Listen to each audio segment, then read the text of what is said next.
तीसरा प्रश्न, भगवान, अकेलापन इतना महसूस हो रहा है कि घबरा जाती हूं और उदासी घेर लेती है, क्या करूं? प्रभु मार्गदर्शन करे। धर्म भारती, अकेलापन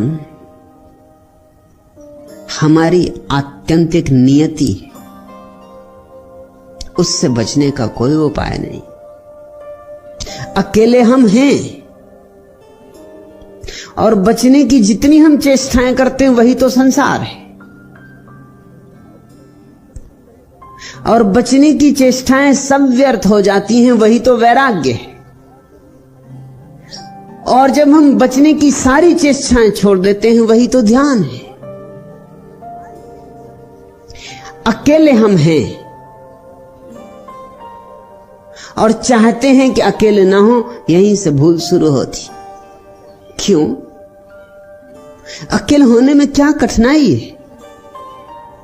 अकेले होने में बेचैनी क्या है? अकेले होने में भय क्या है? अकेले होने में बुराई क्या है? अकेले होने में दुख तुमसे किसने कहा है? जानने वाले तो कुछ और कहते हैं। पूछो नानक से, कबीर से, मलुक से, पूछो दुलंदास से। जानने वाले तो कुछ और कहते हैं। जानने वाले तो कहते हैं कि उस परम एकांत में ही आनंद की वर्षा होती, अमृत के मेघ झरते, हजार हजार सूरज निकलते उस परम एकांत में ही। लेकिन आदमी भाग रहा है, अकेले से डर रहा है। हमें बचपन से ही अकेले होने का भय पकड़ा दिया गया है। किसी बच्चे को माँ बाप अकेला नहीं छोड़ते, कोई ना कोई मौजूद होना चाहिए। और माँ बाप को जरा भी ख्याल नहीं कि बच्चा 9 महीने तक पेट में बिल्कुल अकेला था, एक बार भी नहीं रोया, एक बार भी चीख पुकार नहीं मचाई, एक बार भी नहीं कहा कि मुझे बहुत डर लगता। 9 महीने बिल्कुल अकेला था। अकेला ही नहीं था, गहन अंधकार में था, वहां सूरज की किरण भी नहीं जाती। मगर मनोवैज्ञानिक कहते हैं कि वे 9 महीने ही बच्चे के जीवन में सर्वाधिक आनंद के दिन थे, और उन्हीं की याद के कारण आदमी मोक्ष की तलाश करता। मनोविज्ञान की तो ये व्याख्या है मोक्ष की तलाश की, कि वो जो 9 महीने बच्चे ने जाने परम एकांत शांति के और विराम के, उनकी स्मृति उसे पीछा करती। उसके अचेतन में अब भी वो याद सरकती, वे सुखद क्षण अब भी उसकी स्मृति में डोलते, वह सुवास अभी भी उसको घेरे रहती, और वो उसी की तलाश कर रहा है। मनोवैज्ञानिकों के हिसाब से तो मोक्ष की खोज गर्भ के एकांत, शून्य, शांत विराम की खोज। मनोवैज्ञानिक ये भी कहते हैं कि आदमी जो सुंदर सुंदर घर बनाता है वो भी उसी गर्भ की आकांक्षा में बनाए जाते। अच्छा मकान बनाते हैं, अच्छा कमरा बनाते हैं, उसमें खूब फर्नीचर सजाते हैं, गद्दे गद्दियां लगाते हैं, जितना भी स्वागत करता हुआ मालूम पड़े, जितना भी विश्रामपूर्ण हो, उतना ही अच्छा लगता है। अमेरिका में तो एक नया प्रयोग चल रहा है जिसमें एक जो प्रयोग महत्वपूर्ण है, मशीनें अगले महीने तक यहां भी आ जाएंगी और यहां भी ध्यानी उसको शुरू करेंगे। महत्वपूर्ण प्रयोग है। इस सदी में जो ध्यान की नई से नई प्रक्रियाएं खोजी गई उनमें से एक है। एक टैंक बनाया है वैज्ञानिकों ने, ठीक गर्भ के आधार पर उसको जमीन के नीचे गड़ा देते हैं। गहन अंधकार होता है, उसमें साउंड प्रूफ होता है, उसमें कोई आवाज बाहर से भीतर नहीं आती। उसमें जो जल होता है वो ठीक वैसा ही रासायनिक होता है, जैसा मां के पेट में जो जल होता है जिसमें बच्चा तैरता है। मां के पेट में जो जल होता है उसमें इप्सम साल्ट की इतनी मात्रा होती है कि बच्चा डूब नहीं सकता। जैसे तुमने सुना होगा यूरोप में डेड सी सागर है, उसको इसलिए मुर्दा सागर कहते हैं कि उसमें कोई डूब नहीं सकता, उसमें मछली भी नहीं होती, क्योंकि मछली भी डूब नहीं सकती उसमें। मछली को होने के लिए डूबना तो जरूरी है, वो पानी के भीतर रहेगी, उसमें कोई डूब ही नहीं सकता। उसमें इप्सम साल्ट की इतनी मात्रा है कि तुम बिना तैरने वाले को फेंक दो तो भी उसके ऊपर ही उतराता रहेगा। शरीर से पानी का वजन ज्यादा है, शरीर हल्का पड़ जाता है। मां के पेट में इप्सम साल्ट की इतनी मात्रा होती है कि छोटा सा बच्चा नहीं तो कभी का डुबकी खा जाए, पेट में पानी ही पानी भरा रहता। वो जो मां का पेट इतना बड़ा दिखाई पड़ता है, उसमें तुम ये मत सोचना कि इतना बड़ा बच्चे की वजह से दिखाई पड़ता, उसमें बड़ा कारण तो पानी का भरा होना है। और तुमने देखा जब स्त्रियां गर्भवती होती तो नमक ज्यादा खाने लगती, उनको नमकीन चीजें पसंद आने लगती। उसका कुल कारण इतना है कि वो पानी जो भीतर पेट में भरा उसको नमक ही नमक चाहिए, जितना नमक मिल सके उतना अच्छा। यहां तक हालत तो हो जाती है कि स्त्री दीवालों का चूना निकाल के खाने लगती, मिट्टी खाने लगती, सौंधी मिट्टी जिसमें थोड़ा सा नमकीन स्वाद होता। गांव की स्त्रियां तो अक्सर खेत की मिट्टी खा लेती।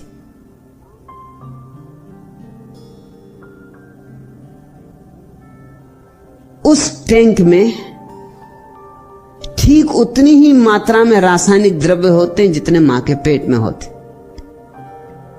उस टैंक में आदमी को छोड़ देते, उसमें तुम डूब नहीं सकते, तुम लाख उपाय करो तो नहीं डूब सकते, उसमें तुम तैरते ही रहते हो। और गहन अंधकार और तुम्हारी नाक से बस एक नली जुड़ी रहती, जैसे मां के पेट में तुम मां से जुड़े रहते हो श्वास लेने के लिए, ऐसी ही बस एक नली जुड़ी रहती जिससे ऑक्सीजन आता रहता। इस टैंक में घंटे 2 घंटे रहने पर अपूर्व अनुभव होते, शांति के, शून्य के, देह रहितता के। उस टैंक का नाम ही उन्होंने रखा है समाधि टैंक। उनके लिए कोई और अच्छा मिला भी नहीं, पश्चिम की भाषा में है भी नहीं कोई और अच्छा नाम।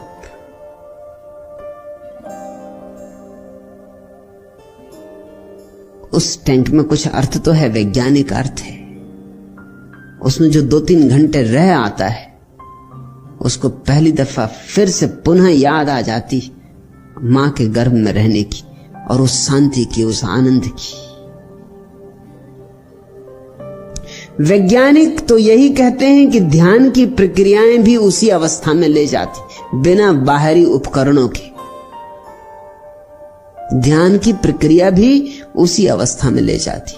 मोक्ष की, स्वर्ग की खोज भी उसी की खोज है। घरों में भी हम जो अपने कमरों को बनाते हैं वो इस ढंग से बनाते हैं कि वो सब तरह से हमें उत्तप्त रखें, प्रसन्न रखें, प्रफुल्ल रखें, शांत रखें। मगर अब तक ठीक ठीक मां के पेट का अनुभव, कोई भी चीज पूरी तरह नहीं दे पाई।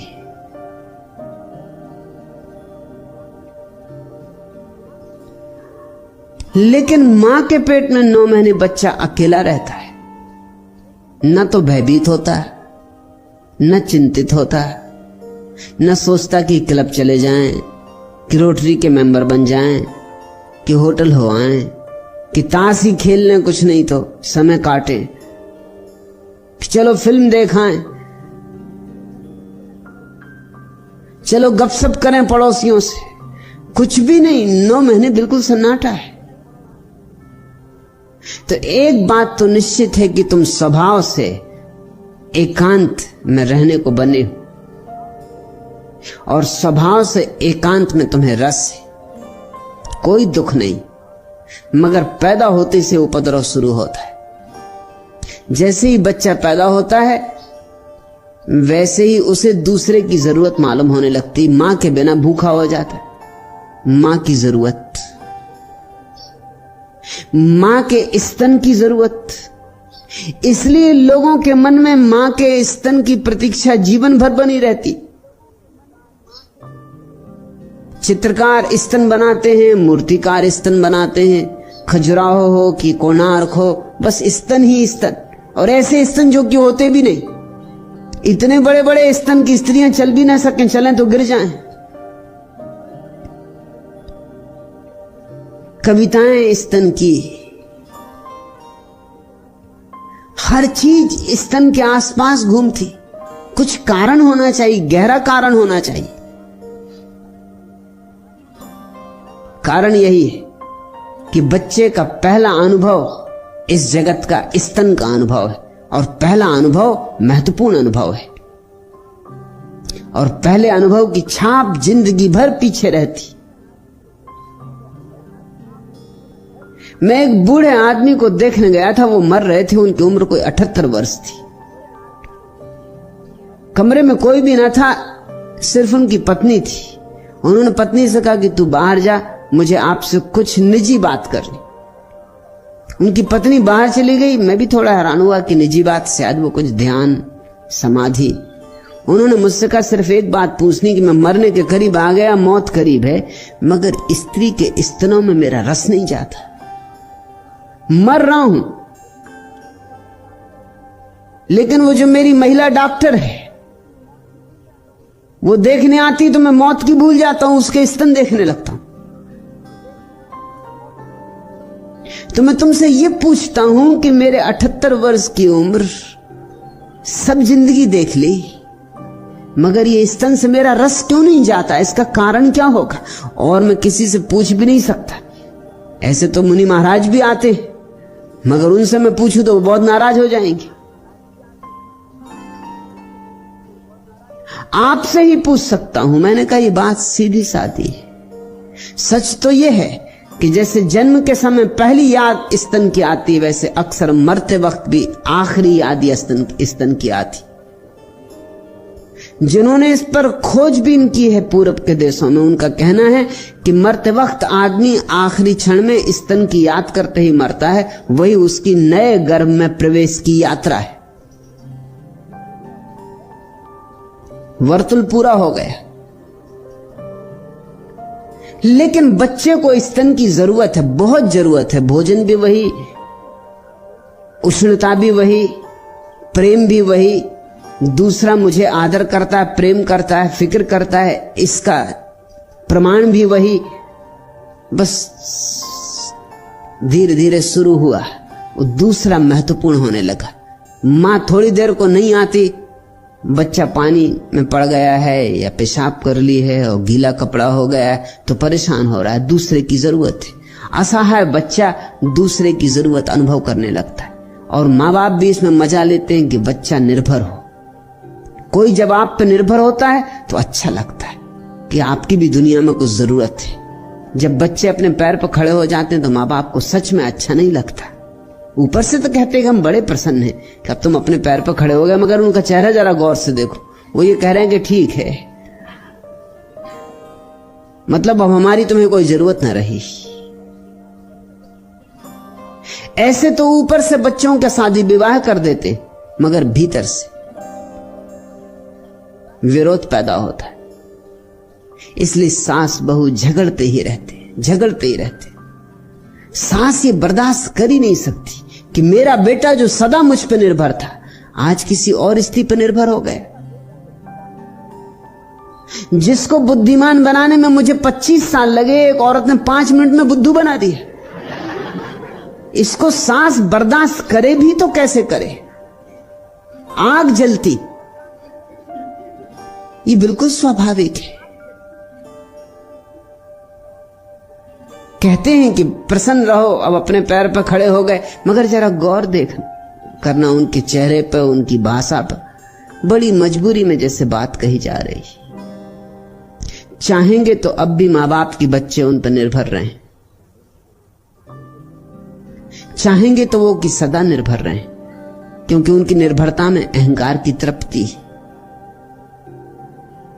तो माँ बाप पूरी चेष्टा करते हैं कि बच्चा निर्भर हो, हर चीज पे निर्भर हो। बच्चे ही निर्भर नहीं कर लेते, हम बड़ों को भी निर्भर करते। स्त्रियां पतियों को बिल्कुल निर्भर कर लेती। ऐसे ऊपर से तो ख्याल यही होता है और दिखावा भी यही होता है, और शायद पत्नियों को भरोसा भी यही होता है कि हम सेवा कर रहे हैं। वो पत्नी को माचिस भी ना उठाने देंगी, पति को सिगरेट भी ना उठाने देंगी, वो खुद उठा के सिगरेट लाएंगी, माचिस जला देंगी। वो इतना निर्भर कर लेंगी पति को कि 2 दिन के लिए पत्नी मार के चला जाए तो पति बिल्कुल असहाय है। उसको पता नहीं कि सिगरेट कहां, कि माचिस कहां। मुल्ला नसरुद्दीन एक दिन खोज रहा है चौके में, पत्नी चिल्ला रही कि बड़ी देर हो गई, तुम्हें नमक भी नहीं मिल रहा। उसने कहा मैंने करीब करीब सब डब्बे खोल डाले, नमक का कुछ पता नहीं चल रहा। पत्नी ने कहा तुम अंधे हो, बिल्कुल आंख के अंधे हो, उम्र तुम्हारी हो गई मगर मेरे बिना तुम 1 इंच नहीं चल सकते हो। अरे सामने ही जिस डब्बे में लिखा है मिर्ची, उसी में नमक है। स्त्रियों के अब अपने ढंग होते कि लिखा है मिर्ची और रखा है नमक, ये उनका सीक्रेट कोड है। ये पति लाख सिर मार के मर जाएं, कितने ही शब्दकोशों में देखें मिर्ची, कहीं भी नमक नहीं। पति को बिल्कुल निर्भर कर देना जरूरी है। पति भी पत्नी को निर्भर कर लेता है अपने ढंग से, गहने लाके, नई साड़ियां लाके। ये एक दूसरे की निर्भरता पर जी रहा जगत है। यहां हम एक दूसरे को निर्भर करते हैं क्योंकि अच्छा लगता है कि हम पे इतने लोग निर्भर हैं। जितने ज्यादा लोग तुम पे निर्भर हैं, तुम उतने बड़े मालूम पड़ते हो। मगर ध्यान रखना, जब तुम दूसरों को निर्भर करोगे तो दूसरे तुम्हें निर्भर करेंगे। यहां गुलामी पारस्परिक होती। स्वतंत्र होना हो तो किसी को निर्भर मत करना, हो किसी के निर्भर मत होना। मगर ये जिंदगी का ढांचा ऐसा है कि यहां सब एक दूसरे के निर्भर है और सब चाहते हैं कि एक दूसरे के निर्भर रहें। इसलिए धर्म भारती, तुझे अड़चन होती है, अकेलापन इतना महसूस होता है कि घबरा जाती। घबराने का कोई कारण नहीं। और मैं ये भी नहीं कह रहा हूं कि जंगल जाके अकेले हो जाओ। मैं तो ये कह रहा हूं कि संसार में ही रहो, मगर अकेले होने से घबराओ मत। अकेले होने का मजा लो। और जब कभी मौका मिल जाए और पतिदेव मछली मारने चले जाएं तो बहुत अच्छा हुआ कि गए। कि पत्नी जाके पड़ोस में गपशप करने लगे तो बहुत अच्छा हुआ। थोड़ी देर तो अकेले बैठो, थोड़ी देर तो बिल्कुल चुप हो जाओ, बिल्कुल अकेले रह जाओ, जैसे दुनिया में कोई भी नहीं, तुम ही हो बस। तुम्हारा ही अकेला होना है और तुम चकित हो जाओगे। उसी चुप बैठने में धीरे धीरे तुम्हें रस का अनुभव होगा, आत्मरस का, स्वयं की अनुभूति होगी, जो बड़ी प्रीतिकर है, बड़ी सुखदायी है, बड़ी मुक्तिदायी है। फिर तुम्हें वो उदासी नहीं घेरेगी। फिर अकेलेपन में तुम्हारे भीतर ऐसी प्रफुल्लता होगी जैसे संग साथ में भी ना होगी। फिर तुम भीड़ में जाओगे तो ऐसा लगेगा कि कब छुटकारा हो, क्योंकि भीड़ है क्या सिवाय उपद्रव के। शोरगुल के अतिरिक्त और है क्या तुम्हारी भीड़? तुम्हारी पार्टियां और तुम्हारे भोज और तुम्हारे विवाह और तुम्हारे सभा मंडप सिवाय उपद्रव और शोरगुल के और क्या है? उत्सव कहां है? अजीब हालत हो जाती है। अभी कुछ दिन पहले, 2-4 दिन पहले किसी को पड़ोस में उत्सव मनाना, बेटा पैदा हो गया, बस लगा दिया जोर से माइक, बजाने लगे फिल्म की बेहूदी धुनें, न जिनमें कोई तुक है न कोई अर्थ है। उछल कूद, अभी भारतीय फिल्मों में आदमी तो पैदा ही नहीं हुआ, अभी डार्विन के पहले की चल रही फिल्म उछल कूद, और जितना उछला कूदो उतनी ही ऊंची फिल्म उतनी ही चलती। मार धाड़, उछल कूद, शोरगुल, शोर सरापा, इसको तुम गीत कहते हो, संगीत कहते हो, उत्सव कहते हो? तो उपद्रव क्या है फिर उपद्रव किसको कहोगे? फिर तो कोई आदमी शांत बैठा हो तो उसको उपद्रवी कहना चाहिए। ये देखो उपद्रवी बैठा बिल्कुल शांत। हमें उत्सव मनाना भी नहीं आता क्योंकि हमें अकेला होना ही नहीं आता। हमें एकांत में ही रस नहीं तो हमें रस क्या होगा? उत्सव में भी रस हो सकता है जहां कुछ ऐसे लोग मिल बैठे जिन सबको एकांत होने का मजा है, तो उत्सव में भी रस होता है। तो 10 लोग चुप बैठ के भी ऐसे गहन आनंद के सागर में डूब सकते हैं जिसकी तुम कल्पना भी नहीं कर सकते। उदासी घेर लेती होगी क्योंकि उपद्रव को तुमने अब तक उत्सव समझा है। एकांत का गणित सीखो, एकांत की भाषा सीखो। जिंदगी एक बड़ी अबूझ पहेली। सबसे बड़ी अबूझ बात यह है कि इस दुनिया में सर्वाधिक आनंद को वे लोग उपलब्ध होते हैं जो अकेले होने की कला सीख जाते हैं। यहां सर्वाधिक दुख उनको मिलता है जो अकेले होने की कला नहीं जानते। संन्यास है अकेले होने की कला। और फिर मैं तुम्हें याद दिला दूं कि अकेले होने से मेरा मतलब भौतिक नहीं होता, बाहरी नहीं होता कि चले गए पहाड़ पर और अकेले बैठ गए, उससे कुछ भी ना होगा। पहाड़ पर बैठ के करोगे क्या? बैठ के गुफा में यही सोचोगे कि पता नहीं बंबई में कौन कौन सी फिल्में लग गई, कि पता नहीं धंधे की क्या हालत है, कि पता नहीं लड़का दुकान ठीक से चला रहा है कि नहीं। सोचोगे क्या बैठकर गुफा में? जरा मुझे कहो, जरा अपने भीतर ही बैठ के, घर में आज बैठ के दरवाजा बंद करके सोचना कि चलो पहुंच गए हिमालय की गुफा में। अब क्या सोचेंगे? तुम बड़े चकित होगे। तुम सोचोगे तो यही बाजार की बात है। तुम्हारे पास बाजारू मन है, हिमालय पे ले जाके क्या करोगे? मैं तुमसे कहता हूं हिमालय वाला मन पैदा करो, फिर बाजार में भी हिमालय होता है। हिमालय भीतर पैदा करो। प्रिय, मैं हूं एक पहेली भी, जितना मधुर हास, जितना मद तेरी चितवन में, जितना क्रंदन, जितना विषाद, जितना विष जग के स्पंदन में, पीपी में चिर दुख प्यास बनी सुख सरिता की रंगरेली भी। मेरे प्रतिरोमों से अवृत झरते हैं निर्झर और आग, करती विरक्ति आसक्ति प्यार मेरे श्वासों में जाग जाग। प्रिय, मैं सीमा की गोद पली हूं, असीम से खेली भी। तुम सीमा की गोद में हो लेकिन असीम के हकदार हो। प्रिय, मैं सीमा की गोद पली हूं, असीम से खेली भी। तुम पृथ्वी पर हो लेकिन आकाश के मालिक हो। तुम भीड़ में हो लेकिन अकेले की तुम्हारी संपदा खो मत देना, नहीं तो उदासी होगी, नहीं तो बड़ी बेचैनी होगी। और अगर भीड़ में ही रहे और भीड़ में ही जिए और भीड़ में ही मरे तो तुम्हारी जिंदगी एक लंबी व्यथा होगी। तुम रोते ही रहोगे और रोते ही जाओगे। मैं नीर भरी दुख की बदली, इस स्पंदन में चिर निस्पंद बसा, क्रंदन में आहत विश्व हंसा, नैनों में दीपक से जलते, पलकों में निर्झरनी मछली।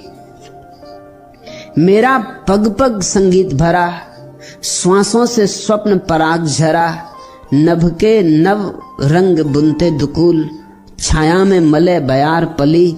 मैं क्षितिज भ्रुकुटी पर घिर धूमिल, चिंता का भार बनी अविरल, रज कण पर जलकण हो बरसी, नवजीवन अंकुर बन निकली।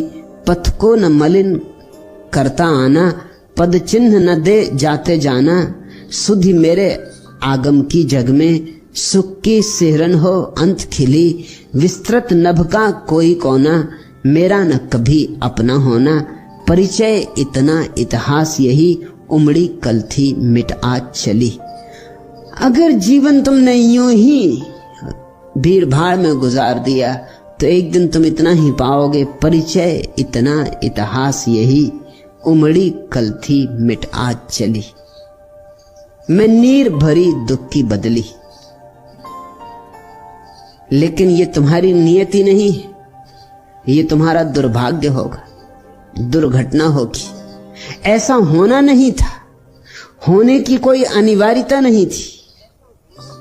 तुम चाहते तो जीवन एक आनंद मग्न उत्सव हो सकता था, और तुम क्षुद्र से विराट की तरफ बढ़ते, सीमा से असीम की तरफ बढ़ते, मर्त से अमृत की तरफ बढ़ते।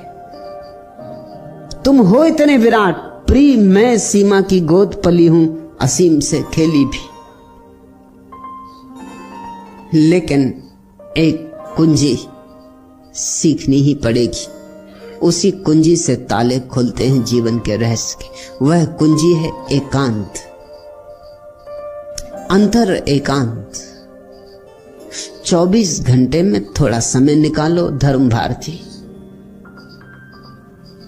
शुरू में उदासी लगेगी, लगने देना, पुराना अभ्यास है। शुरू में परेशानी लगेगी, लगने देना, लेकिन एक घड़ी 24 घंटे में चुपचाप बैठ जाओ। न कुछ करो, न कुछ गुनो, न माला फेरो, न मंत्र जपो, न प्रार्थना करो, कुछ भी न करो, चुपचाप। हां, फिर भी विचार चलेंगे, चलने दो। देखते रहना निरपेक्ष भाव से, जैसे कोई राह चलते लोगों को देखता है, कि आकाश में उल्टी बदलियों को देखता है।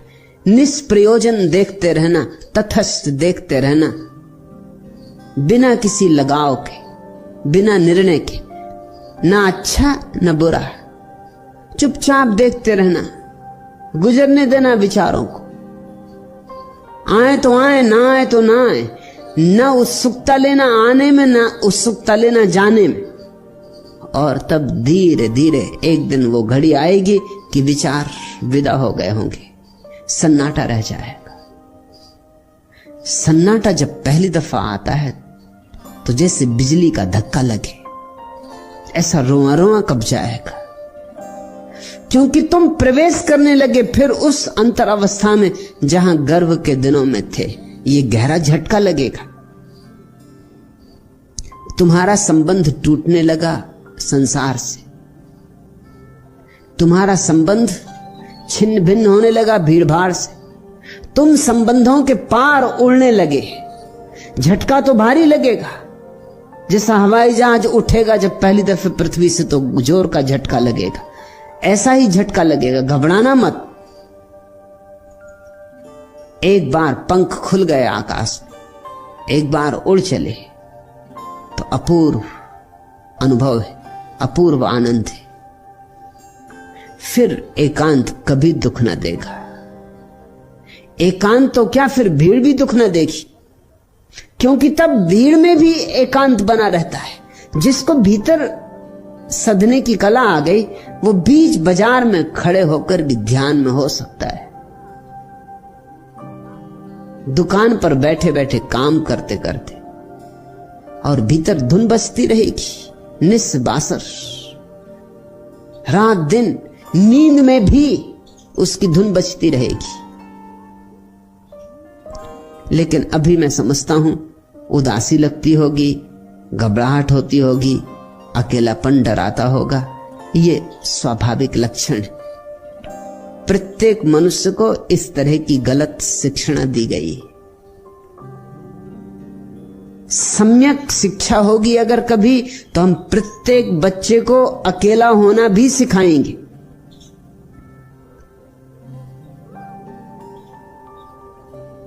साथ होना भी सिखाएंगे, अकेला होना भी सिखाएंगे।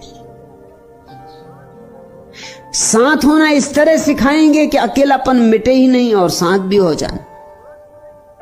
जैसे जल में कमल होता है और जल छूता नहीं, ऐसे भीड़ में भी रहना और भीड़ को छूने भी मत देना। भीड़ में जाना भी और बच के निकल भी आना, अपने दामन को बचा के चले आना। तब एक जीवन की और ही दूसरी अनुभूति है। कबीर ने कहा है, ज्यों की त्यों धर दीनी चदरिया, खूब जतन से ओढ़ी रे चदरिया। फिर दामन पे दाग नहीं लगते, फिर तुम भीड़ में भी रहो तो भी तुम्हारी चादर पे दाग नहीं लगते। जैसी की तैसी परमात्मा के हाथ में लौटा दी जाती कि ये लो, रखो अपनी चादर। दी थी तुमने, हमने जतन से ओढ़ी, जतन से उपयोग की, मगर कोई दाग नहीं लगे। किस चादर की बात कबीर कर रहे हैं? यही भीतर के एकांत, ये भीतर के शून्य, ये भीतर के मौन, भीतर के ध्यान, ध्यान की चादर तुम्हारे पास तो तुम्हारे जीवन में वास्तविक जीवन का पहला संस्पर्श होगा। यह हो सकता है। और धर्म भारती मेरे पास होके अगर ये न हो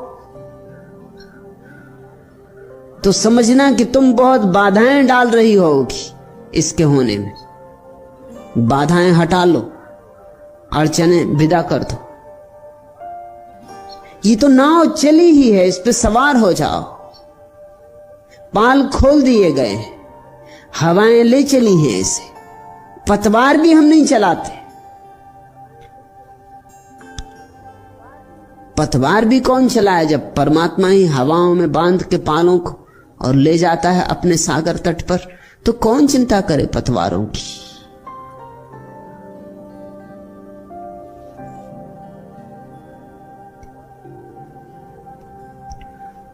और मैं तुमसे ये नहीं कह रहा हूं, जब मैं परलोक उस पार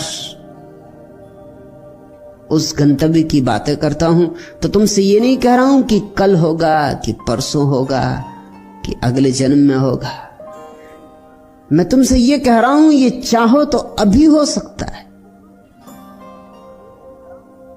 यहां हो सकता है, होना ही चाहिए।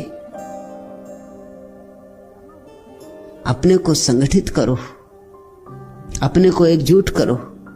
बस मत कर देना अरे पिलाने वाले, हम नहीं विमुख हो वापस जाने वाले। अपनी असीम तृष्णा है तेरा वैभव, अक्षय है अक्षय अरे लौटाने वाले। उसके मंदिर पे बैठो तो फिर लौटने की बात ही मत करना।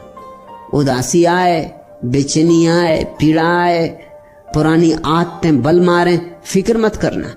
बस मत कर देना अरे पिलाने वाले, हम नहीं विमुख हो वापस जाने वाले। अपनी असीम तृष्णा है तेरा वैभव, अक्षय है अक्षय अरे लुटाने वाले। हम अलख जगाने आए तेरे दर पे, हम मिट मिट जाने आए तेरे दर पे।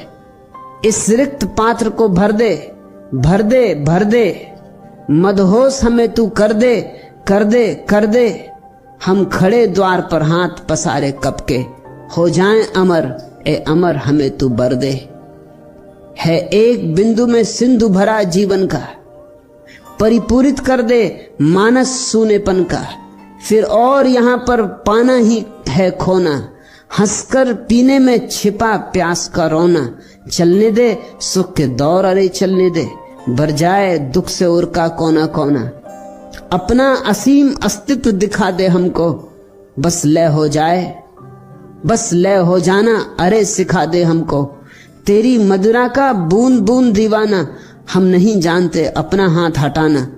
इस पथ का अथ है नहीं न इसकी इति है, गति है गति है गति है बस बढ़ते जाना।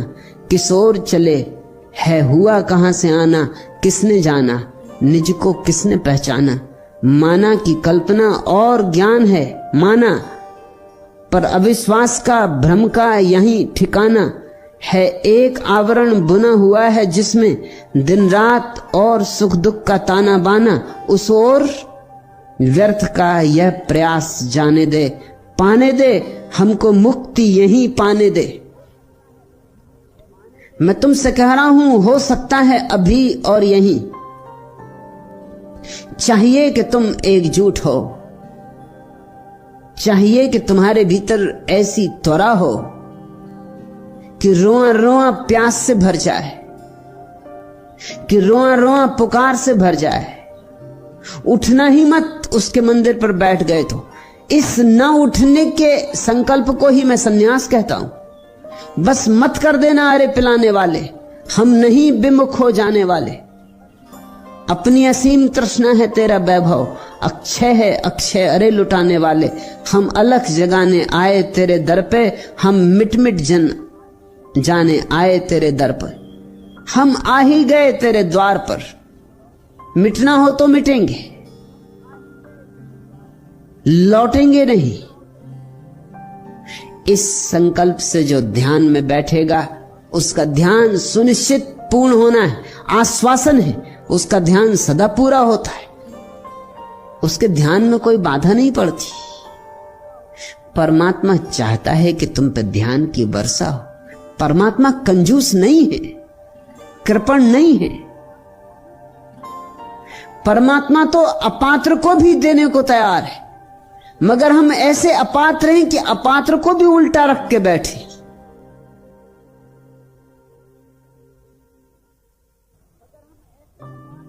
अपात्र को तो कम से कम सीधा करो।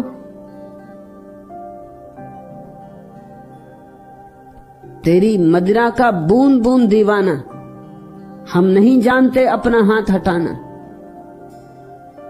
इस पथ का अथय नहीं, न इसकी इति है, गति है गति है गति है, बस बढ़ते जाना। ध्यान में बढ़े चलो, न इसका कोई प्रारंभ है और न कोई अंत है। ध्यान की इस अनंत यात्रा पर अपने को गंवा दो, खो जाओ। ध्यान करते करते ध्यान ही ना बचे, ध्यान ही बचे। गीत गाते गाते गीत ही बचे, गायक ना बचे। नाचते नाचते नृत्य ही बचे, नर्तक ना बचे। और उसी क्षण मिलन हो जाएगा, भर जाएगा तुम्हारा रिक्त पात्र। हम इस रिक्त पात्र को भर दे भर दे भर दे। इस मदहोश हमें तू कर दे कर दे कर दे। हम खड़े द्वार पर हाथ पसारे कब के, हो जाएं अमर ए अमर हमें तू वर दे। है एक बिंदु में सिंधु भरा जीवन का, परिपूरित कर दे मानस सूनेपन का। एक क्षण में बरस सकता है सागर, एक क्षण में बूंद सागर हो सकती, मगर सब तुम पर निर्भर है। अधूरे अधूरे उपक्रम मत करना, कुनकुने प्रयास मत करना। जलो तो ऐसे जैसे मसाल दोनों तरफ से जले, एक साथ जले। एक क्षण को भी जलो, मगर पूरे जलो। और उसी एक क्षण में घटना घट जाती। उस ओर व्यर्थ का यह प्रयास जाने दे, पाने दे हमको मुक्ति, यही पाने दे। मैं तुमसे कहता हूं यही मुक्ति है, यही मोक्ष। मोक्ष एक मनोविज्ञान है, मुक्ति मन की एक अपूर्व दशा है। नरक भी यही है, वह है तुम्हारे गलत जीने का ढंग। स्वर्ग भी यही है, वह है तुम्हारे ठीक जीने का ढंग। और मोक्ष भी यही है, वह है तुम्हारे परमात्मा में जीने का ढंग। अपने को खोकर जो परमात्मा में जीता है वह मुक्त है। अंतिम प्रश्न, भगवान आनंद और अनुग्रह से हृदय भर गया है, क्या करूं क्या ना करूं, कैसे धन्यवाद दूं?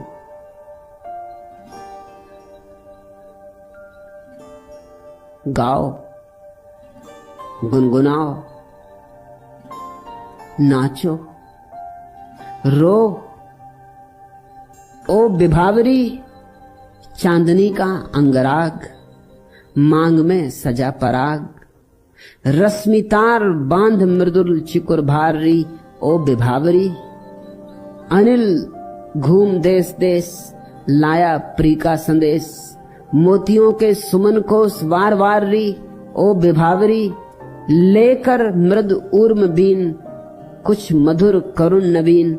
प्री की पदचाप मदिर गा मलार री, ओ विभावरी। बहने दे तिमिर भार, बुझने दे यह अंगार, पहन सुरभि का दुकुल बकुल हारी ओ विभावरी। आनंद उठा, अनुग्रह उठा, तो गाओ, छेड़ो एक तारा। फिक्र भी मत करना छंद की मात्राओं की, मस्ती हो तो काफी। गाओ तो इसकी चिंता मत करना कि कंठ है या नहीं कोकिल का, भाव हो तो काफी। नाचो तो मत फिक्र करना कि नाच आता है या नहीं, अलमस्ती हो तो काफी। फिर धन्यवाद जिसे हम देने चले हैं वह कोई पराया नहीं, तुम्हारा ही अंतर्भाव। परमात्मा तुम में विराजमान, तुम मुझ में प्रिय, फिर परिचय क्या। तारक में छवि, प्राणों में स्मृति, पलकों में नीरव पद की गति, लघु उर में पुलकों की संस्कृति। भर लाई हूं तेरी चंचल, और करूं जग में संचय क्या। तेरा मुख साहस अरुणोदय, परछाई रजनी विषाद में। यह जागृति वह नींद स्वप्न में, खेल खेल थक थक सोने दो, मैं समझूंगी सृष्टि प्रलय क्या। तेरा अधर विचुंबित प्याला, तेरी ही स्मित मिश्रित हाला, तेरा ही मानस मधुशाला। फिर पूछूं क्या मेरे साकी, देते हो मधु में विस्मय क्या। रोम रोम में नंदन पुलकित, सांस सांस में जीवन सत्सत। स्वप्न स्वप्न में विश्व अपरिचित, मुझ में नित बनते मिटते प्रिय। स्वर्ग मुझे क्या, निष्क्रिय लय क्या। हारूं तो खोऊं अपनापन, पाऊं प्रीतम में निर्वासन। जीत बनूं तेरा ही बंधन, भर लाऊं सीपी में सागर। प्रिय मेरी अब हार विजय क्या। चित्रित तू मैं हूं रेखाक्रम, मधुर राग तू मैं स्वर संगम। तू असीम में सीमा का भ्रम, काया छाया में रहस्य में। प्रेसी प्रीतम का अभिनय क्या। वही प्यारा है, वही प्रेसी है, वही है गायक, वही है गीत। तुम मुझ में प्रिय, फिर परिचय क्या। किसको निवेदन करें, किसके चरणों में फूल चढ़ाएं। चरण भी उसके, फूल भी उसके, चढ़ाने वाला भी उसका। लेकिन फिर भी जब अहोभाव उठता है तो अहोभाव प्रकट होना चाहता है। तो गाओ, नाचो, गुनगुनाओ। ओ विभावरी, चांदनी का अंगराग, मांग में सजा पराग। रश्मि तार बांध मृदुल, चिकुर भारी ओ विभावरी। अनिल घूम देश देश, लाया प्री का संदेश। मोतियों के सुमन कोस वार वार री ओ विभावरी। लेकर मृद ऊर्म बीन, कुछ मधुर करुण नवीन। प्री की पद चाप मदिर गा मलार री ओ विभावरी। बहने दे तिमिर भार, बुझने दे यह अंगार। पहन सुरभि का दुकुल बकुल हार री ओ विभावरी। आज इतना है।